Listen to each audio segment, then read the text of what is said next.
Hello guys, hello Cancer. Welcome dito sa aking channel, Kapalaran 888. Welcome guys. Alamin natin kung anong messages, vibration, gabay, energy para sa lahat. By weekly tarot reading para sa lahat ng Cancer. Okay? Cancer, true love. Okay.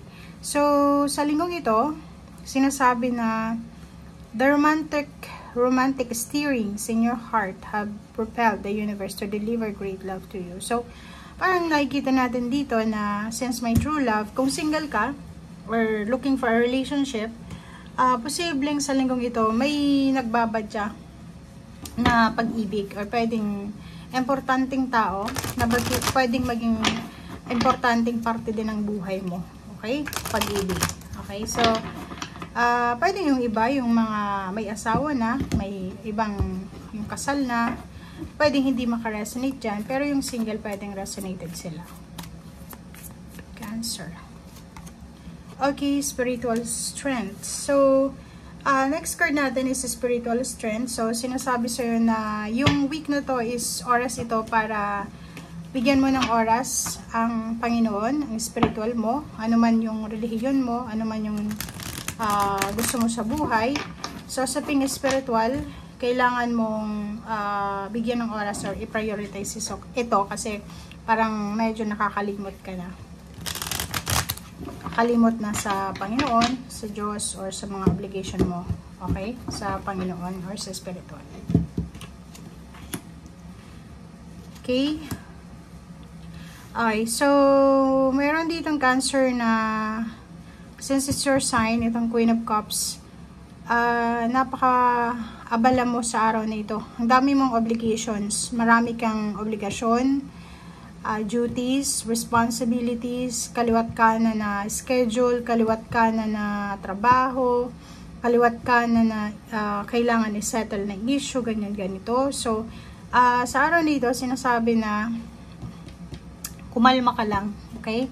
Kasi may tendency ka sa araw na ito na maging sobrang workaholic, okay? Magmadali.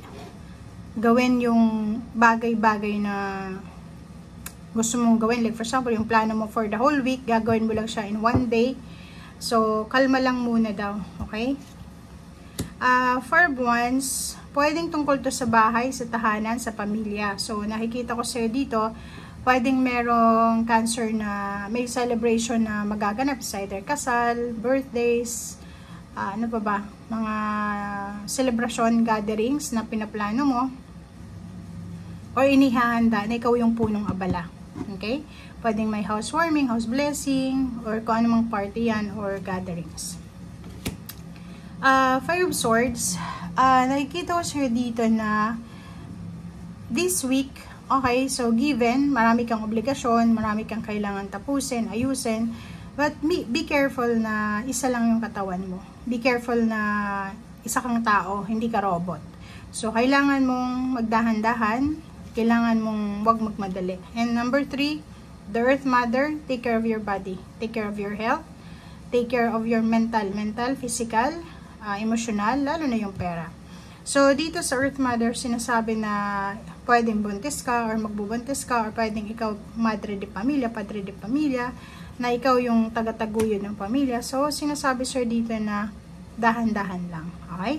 Seven of Pentacles, meron ka ditong hinihintay na pera. Pwedeng sa linggong ito, naghihintay ka ng good news tungkol sa pera or pwedeng naghihintay ka ng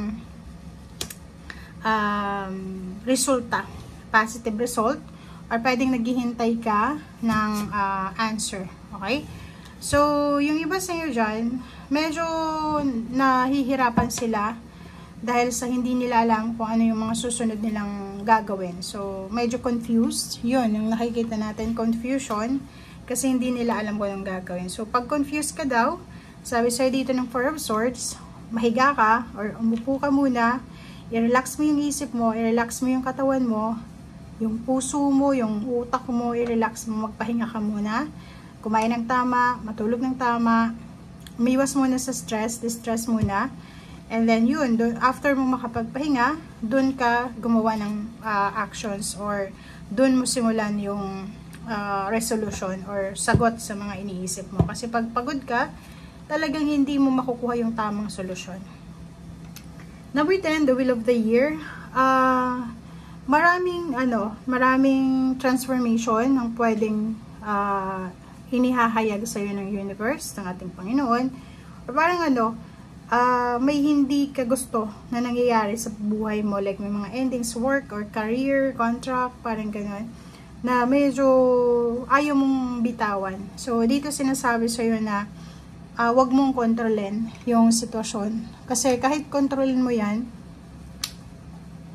mangyayari yung dapat mangyayari. Okay? So, yun. The Horn God, diba? Be strong, be courageous, but go with the flow. So, wag mong kukontrolin yung sitwasyon. Kasi mayroong nagbabadya ditong pagbabago eh. Like, for example, sa hindi inaasang pagkakataon, matapos yung contract mo, ma-terminate ka, syempre, yung pakiramdam niyan is sobrang hirap, sobrang bigat. Pero, ang sinasabi sa'yo dito na let go, let God, let it flow. Kasi minsan, yung gusto natin sa buhay na hindi nangyayari is redirection yan sa atin, protection ng ating Panginoon sa mga bagay na hindi niya gustong mangyayari sa atin. So, the Lord of the Shadows, number 13, may temptation dito na pwede kang maramdaman sa linggong ito. Ano yon? Yung sobrang mainipin. So, ingat-ingat ka. Okay? Makinig ka sa sinasabi ng intuition mo, ng instinct mo. Kasi pwedeng yung temptation mo ngayon is gumawa ka ng desisyon ng hindi pinag-iisipan. Okay? So, the World 33, sinasabi sa'yo dito, mag-iingat ka sa mga taong malalapit sa'yo. Yung palagi kang palaging naandyan sa'yo, lalo na kung may isi-celebrate ka, pero wala naman sila sa time na kailangan mo sila sa downtime ng buhay mo. So, dito sinasabi, mag-iingat ka sa mga seasonal friends, seasonal relatives, dahil sila ang magiging dahilan ng pagbagsak mo or sila yung magiging sagabal sa kung anumang pagbagsak mo. Meron ditong celebration, it's either wedding anniversaries, or pwedeng celebration tungkol sa anak, sa pamilya, may advance Christmas vacation, Christmas celebration, or kano pa man. King of Swords. Wow. So, sinasabi na kung ikaw ay maraming grudges sa buhay, kung ikaw maraming sama ng loob, kailangan mong alisin yan bago pumasok yung 2025. Okay? Kailangan mo daw mag-move on. And Two of Swords. So, yun. Ang Two of Swords na parang sinasabi na huwag ka nang magdalawang isip pa if alam mo na hindi na kailangan pa next year, etong nararamdaman mo ito.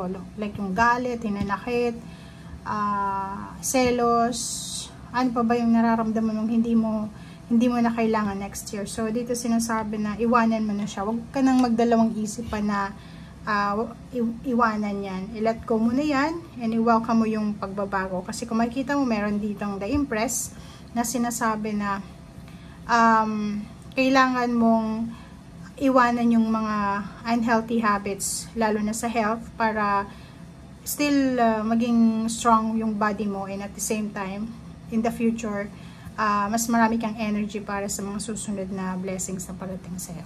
Okay? Thank you guys. Bye!